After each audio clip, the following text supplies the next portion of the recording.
DKG here, back again with another video, and top 5. Got to do those top 5s, you know, because you got to build up. We don't have Crucible for the next few days, so you got a little bit more chance to start to save up, make up some characters, you know, pull on those resources and hoard them just a little bit until we get Crucible back. And we're not getting that back till the following Friday, which is on the 11th. So you got time to spare, might as well beef up some characters. And we're looking at one mainly because I didn't think she was going to be any good. I thought she was just going to be, you know, war, just stick her in war and that's it. You'll be fine. But Miss Marvel Classic is a tank. And she's a true tank that she just keeps just healing herself, removing negative effects, and just squashing nerds, which is crazy. So the main thing about her is literally her passive. Her passive is the big one. So when this character's attacked, if this character has charge, and she does not have 2 more exhausted, she heals herself and 8 force allies if you got any on there. And then she flips 2 bleeds and then clears 2 negative effects. And on any turn, if the character has charge, gain taunt. And while she has charge, she can't sit there and do trauma, heal, block, disrupted, defense down, slow, or stun. So she is a true just, hey, try to hit me. Because she'll eventually do her basic, which is the only part that gives her charge. So she's going to gain charge. Boom, she's going to start healing again. Boom, she's going to get taunt. Boom, she's just going to be a brick wall. And we've seen it go back in Crucible where 3 or 4, I think it was 3 of the Starjammers could not take out Miss Marvel Classic, which is exactly what you want. You want a character that can survive. And, well, you got one. So cool. I'd say put some resources into her and have some fun. The next one's Havoc. I mean, I know you got to build up Starjammers, don't get me wrong. They're a pretty good team in CC. They're a little outside of it, but Havoc is a big part mainly because of his passive. The passive part where he helps out other Starjammers there. So in Crucible, this character and all of the Starjammers gain 5% speed for each Starjammer ally, up to 20% speed. So this can push them even further. So if you got a team that stops speed bar, like Illuminati, they can't stop speed. So speed pushes them forward and they can just run over Illuminati. Now if it's Odin Illuminati, well, that's your fault. But if it's regular Illuminati, no big deal.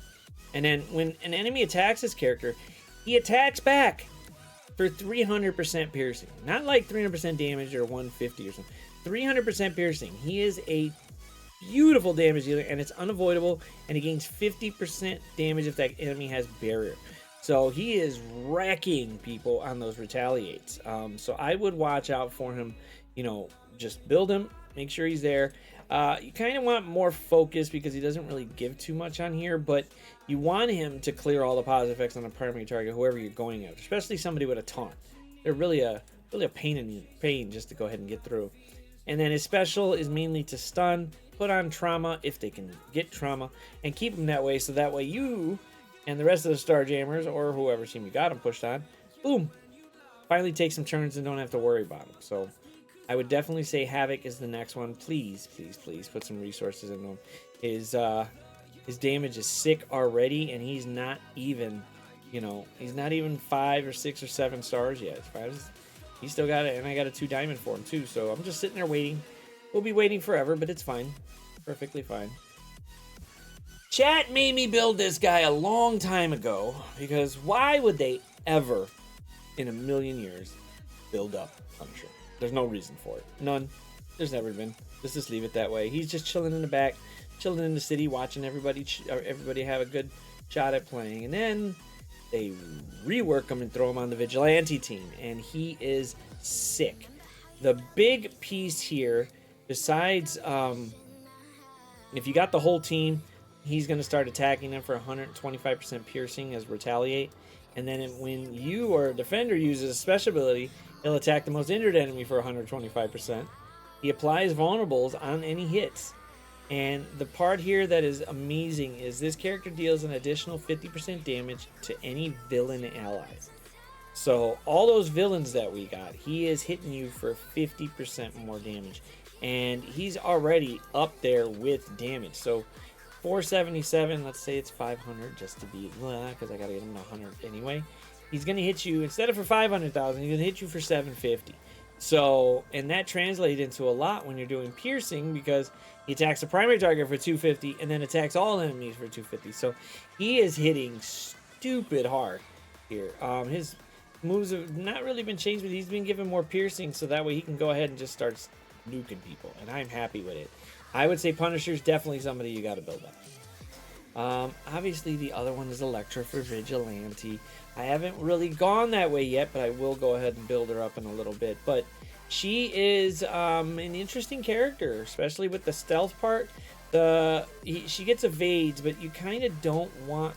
I'm debating whether or not to put this on there for the T4, because if you put her in the stealth, she's kind of...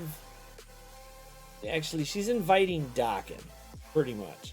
So she comes in, she goes into stealth, you speed up Dokken. So that's the only issue. And Dokken is a damage dealer. He's just stupid damage. But you definitely want to... I don't know if I'm going to put this on her or not, but yeah, doing the stealth part, But she does get evades, which is great.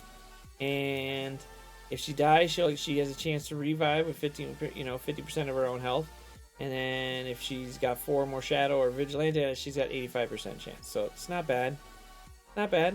Her ult is pretty sick. She's coming in there, she'll disappear, boom, and then attack you. So not too bad.